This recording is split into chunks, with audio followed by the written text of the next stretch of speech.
Hello. I'm Vanessa Simone.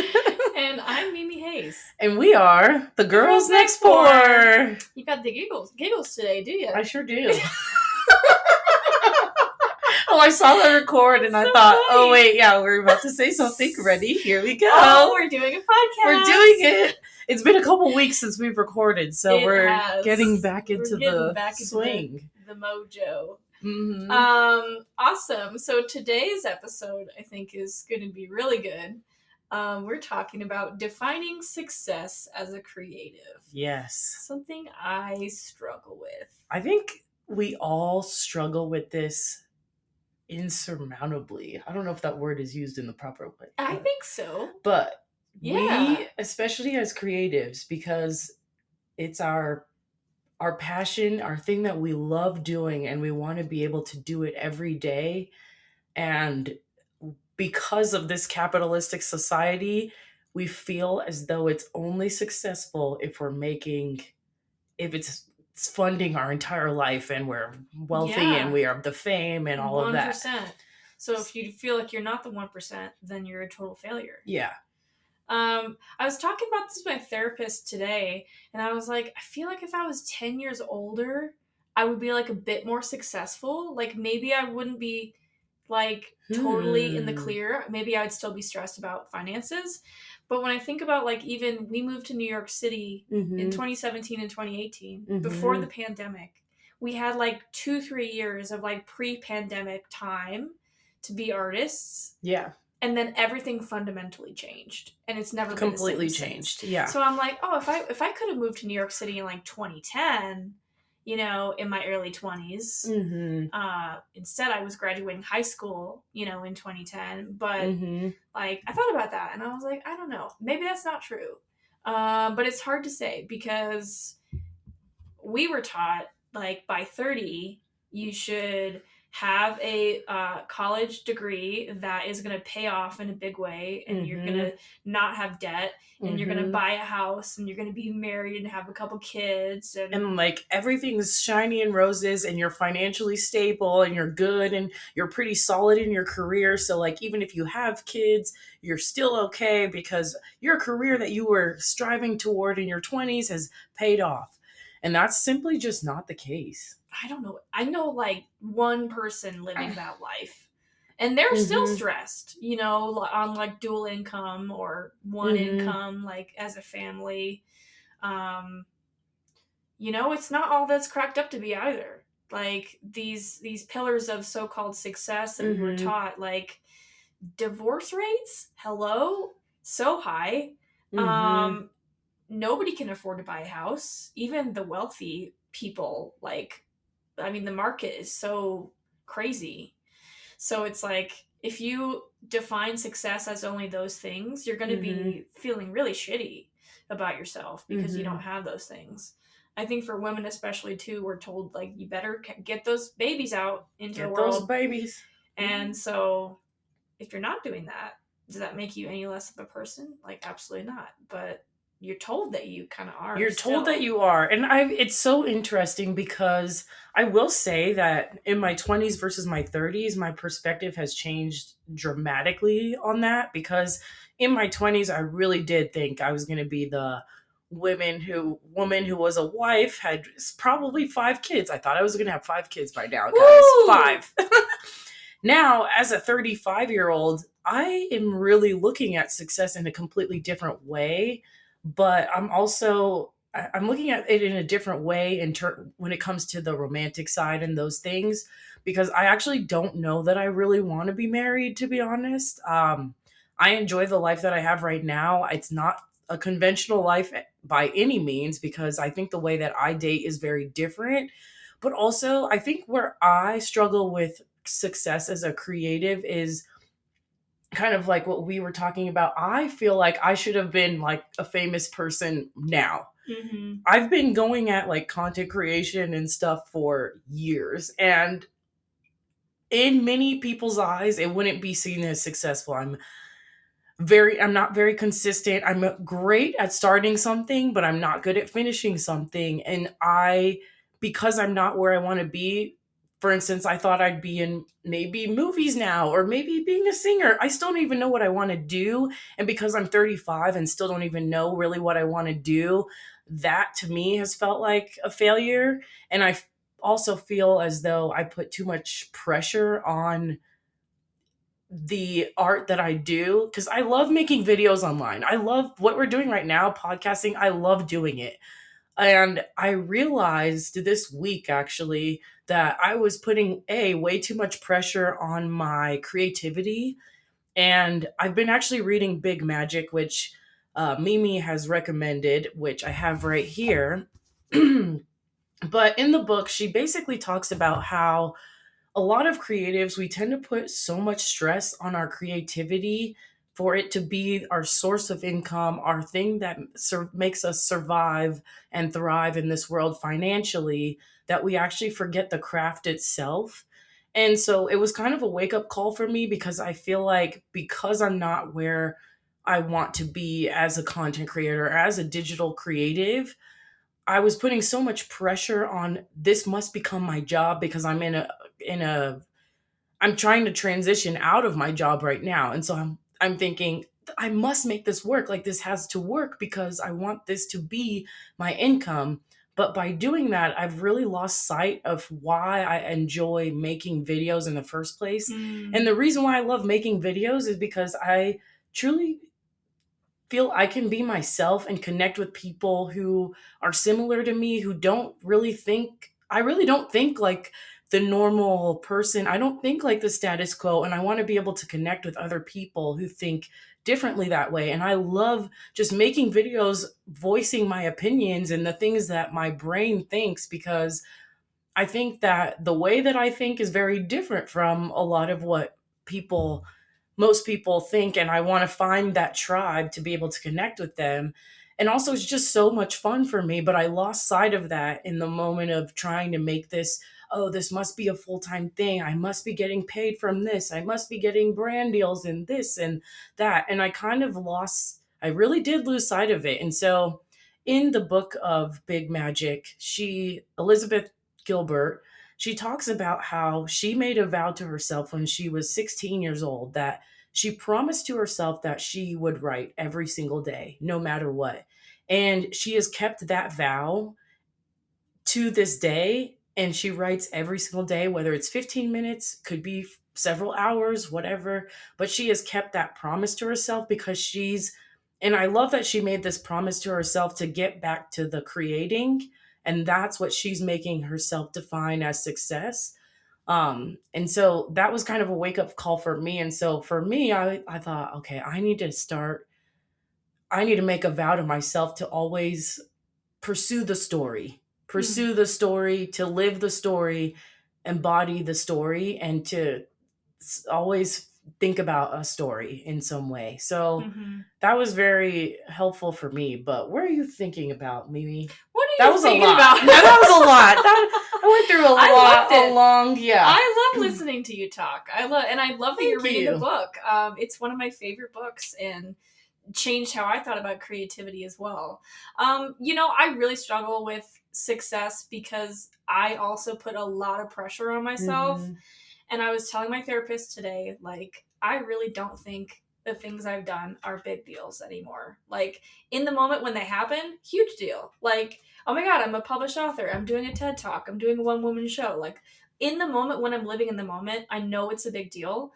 And then it's like the second it's over, there's all this pressure to be like, well, all right, well, nobody really came to the show. There's like 5 people in the audience. Or like, well, nobody really saw the TED Talk. Like, only like 50,000 people saw it. Like, that's not enough. Like, it's not a million. Like, and they're all negative Hmm. comments anyway. And nobody really cares about my book anymore because it was published in 2018 by a small press and it's not a bestseller and nobody cares. And this just insidious, like, it's like this Mm. demon is on my back and is like, Tormenting you. rah, like, please get off. And I Hmm. can't help it. She was asking me, where do you think this comes from? I'm like, I really don't know, except for maybe that, like, in my household as a kid, I was not validated as an artist.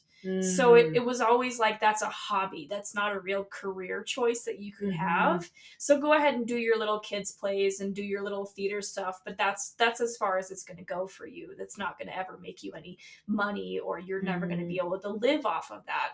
And so there's also that pressure of like feeling like it's impossible and having these big dreams. Like my therapist is like, when is it going to be enough? And I'm like, maybe when I get an Oscar.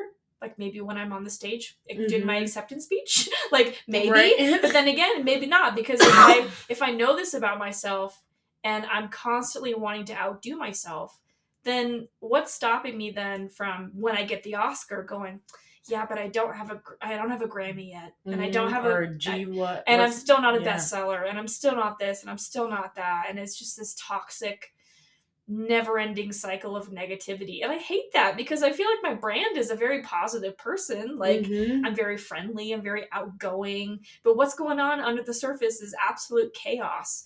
And here's a great example of like, it changed my perspective a lot too. I have a new client, and first of all, this new client I pitched a new service to, and I charged a lot more than I ever would have before. I was encouraged by our friend Liz to up my prices and my services. Shout out Liz. To attract the kind of client that I wanted to get. I got this new client who was paying me what I asked for. And it was our second session, and I went over to her house last night. And she bought my book last week. So she bought my book and she Venmo'd me, and I signed it for her. And, again, I'm thinking it's not a big deal, whatever, like read my book, it's old news. And I'm sitting down in her house, and she's like making me tea, and she's bringing me cookies, and she's like, I've been reading your book, and I'm not going to lie, I feel like I'm sitting next to a celebrity. And I was like, shut up. And so there's part of me that's like immediately wants to write that off. But there's a part of me too that's like, she has a point. She looks up to me. She wants to be a published author. She wants to have her name on a book, and I have my name on a book, and when you think about it that way, it does start making some space to redefine success, because there's a lot of people that look at the things I've done and they're like, oh God, if I could only do a smidge of what she's accomplished, and they may never do that, because they may not have the confidence, they may not have the resources or the opportunities that I had, they may not be in the right place at the right time or have the right finances. Like, there's a million different things keeping people from achieving their dreams, so I'm really reckoning with that and trying to redefine success for myself so I can stop being such a negative Nancy. I mean, I really do appreciate your honesty, because I think that resonates with so many people, because we truly, when is it enough? And it's almost like we have to get so ingrained in our art and our creativity that us, by doing the art and being creative, learning that in and of itself is successful. But that's really difficult in a society that doesn't define what you love as quote unquote success. And we have to basically, like you said, both of us growing up with a more creative brain and more creative endeavors that we love, being told that you're not, this is not what makes you a career. Like, this can't be a career, and having to unlearn that, but also to learn that your art, whether it is seen or whether it is being viewed or whether it's not, is still important and is still vital for our existence and for our soul to become alive, and for us to, as human beings. But it is really difficult when to undefine that and really redefine our art by doing the art itself and being in love with the art as successful. It's really difficult to do that.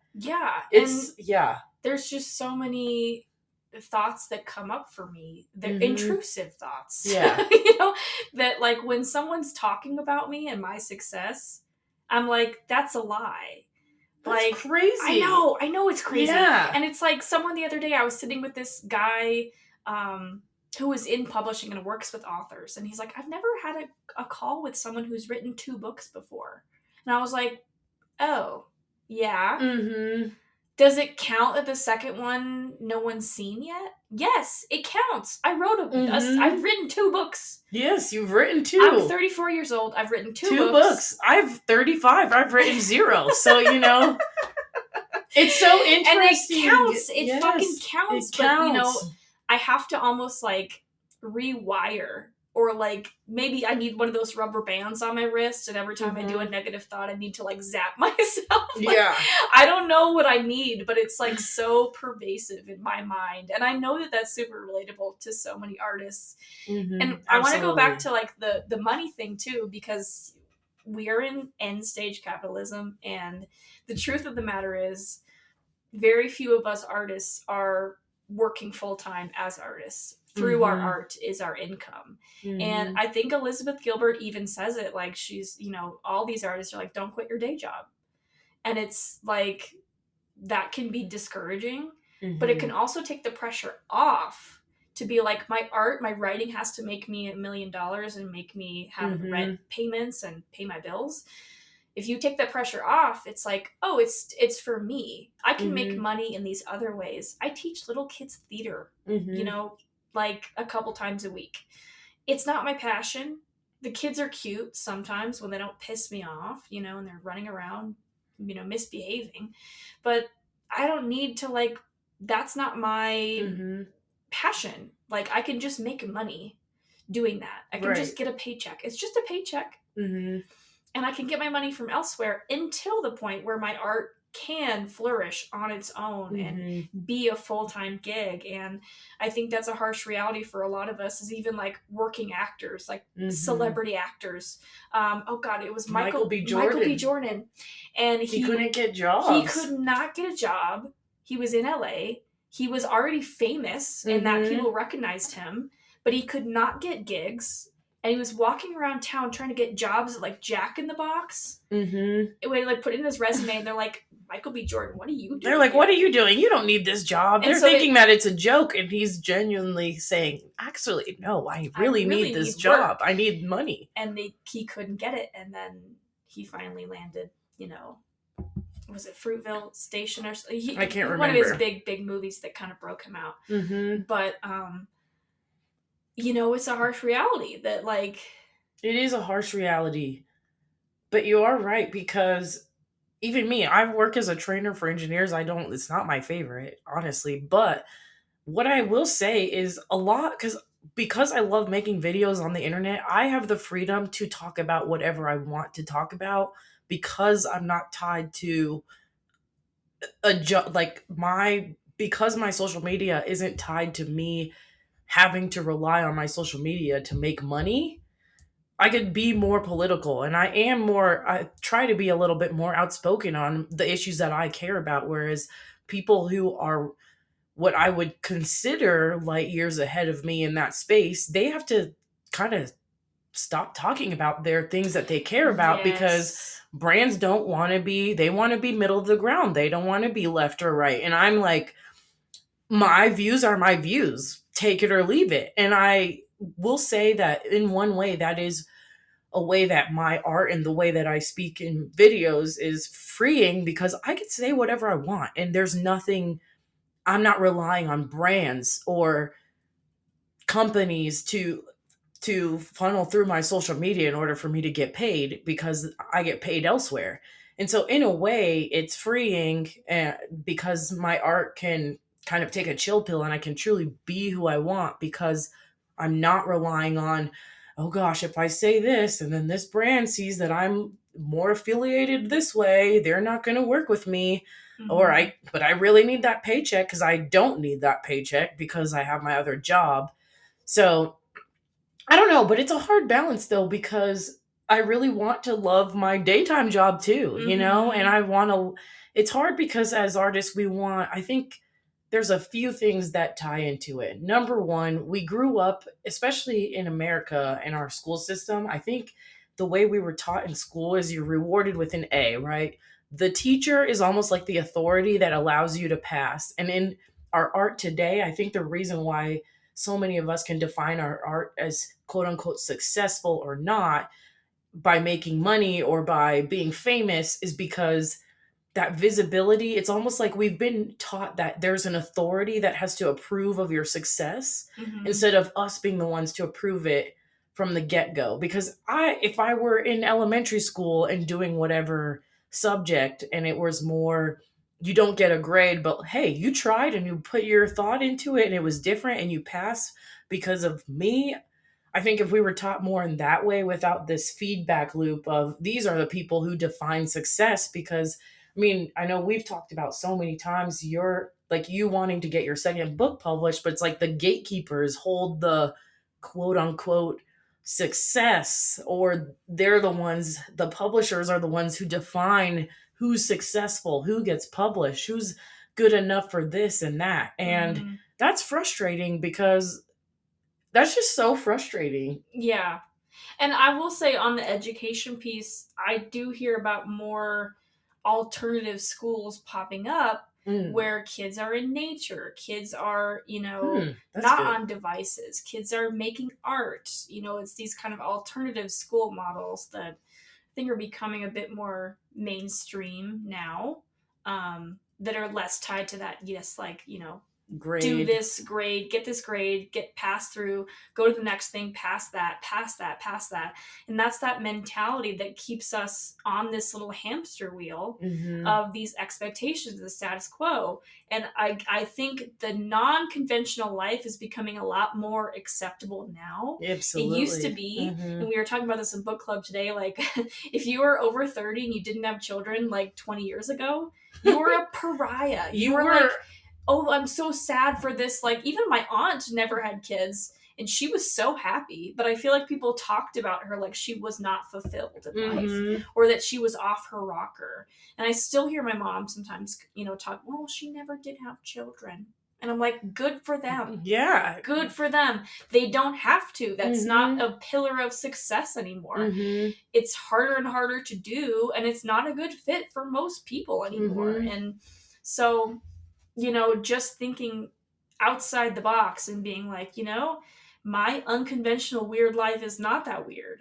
I think sometimes the weird life is the people that do exactly what they're expected to do. What they've been told. Exactly what they've been told to do. They're living the status quo. To the T. They've been done everything they've been told to do. And I just don't vibe with that. I just don't. You and I are very opposite. And it's hard to, because we're almost as artists trying to conform into a system that is so pre-molded and predetermined that being anything outside of that realm is it's just seen as bizarre.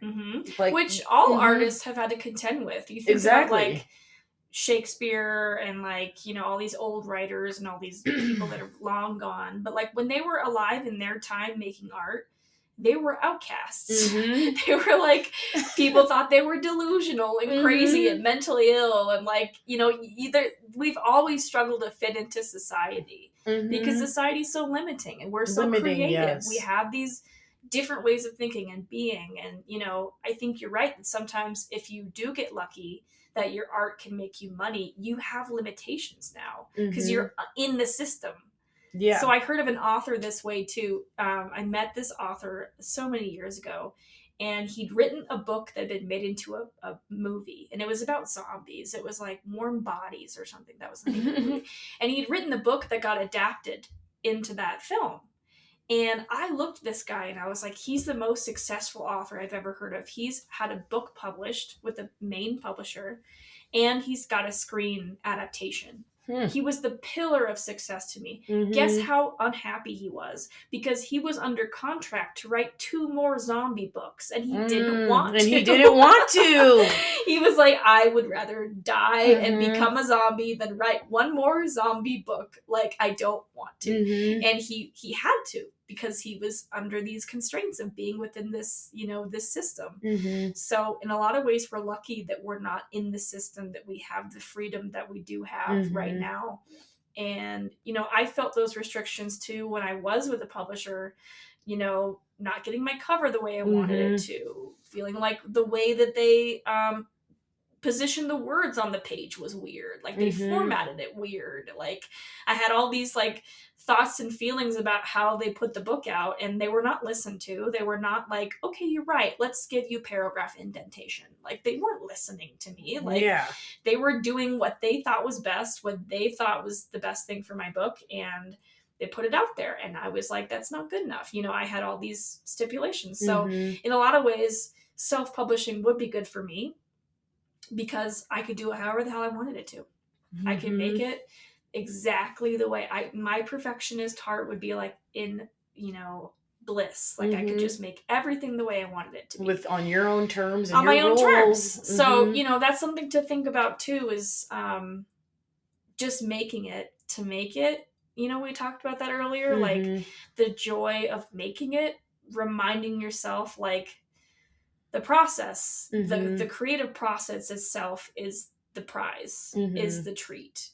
Yeah. You know, and so many people don't get to experience that because they tap themselves out. They just take themselves totally out of it because, oh, I can't make money at that. I can't do this. I can't do that. I'm not good enough. You know, but this is the making. I made a collage today on FaceTime with the girls during book club. We were all doing crafts during talking about the book and doing crafts.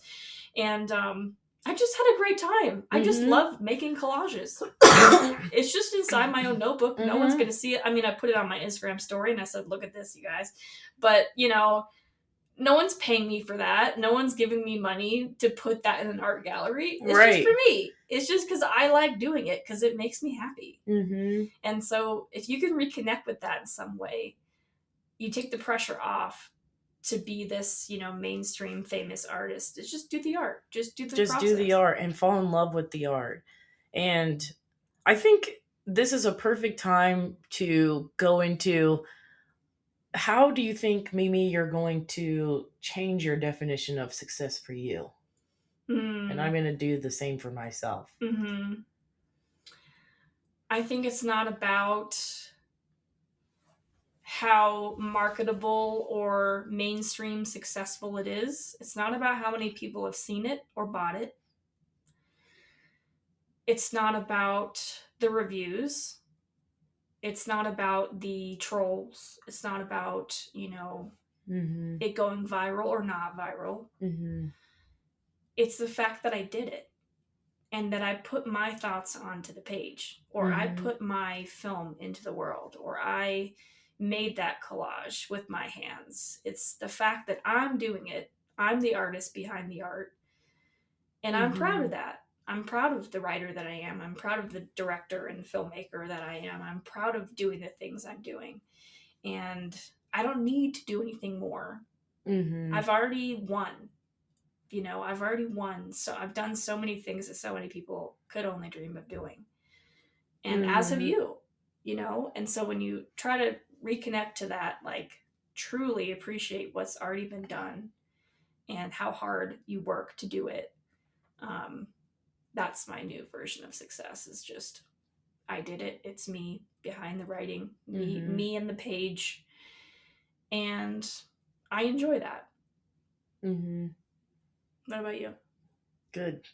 Yeah, I think mine is just to fall in love with the art again, or just whenever you fall in love with the art, just make that the subject of focus.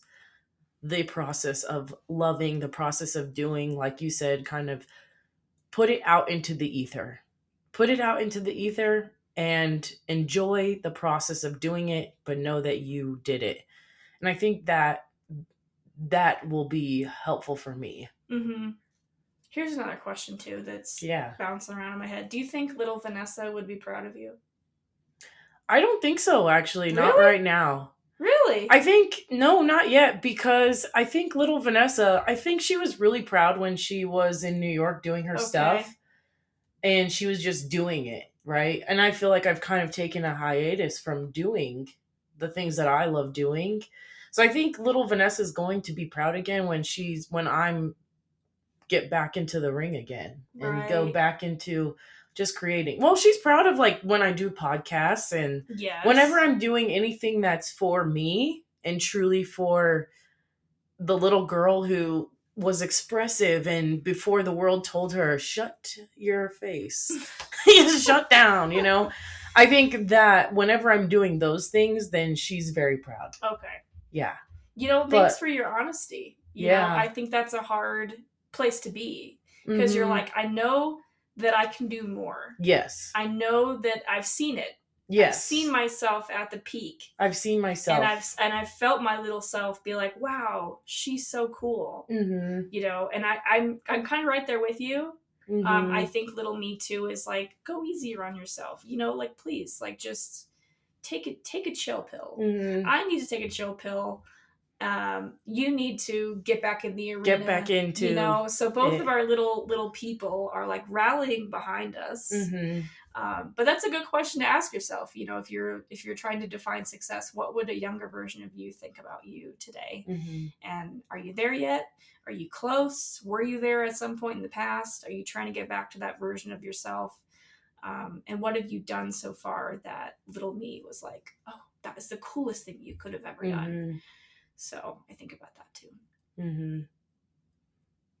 Nailed it. Yeah. Another great episode. And so you guys have a lot to think about, but we are the girls next door. Bye.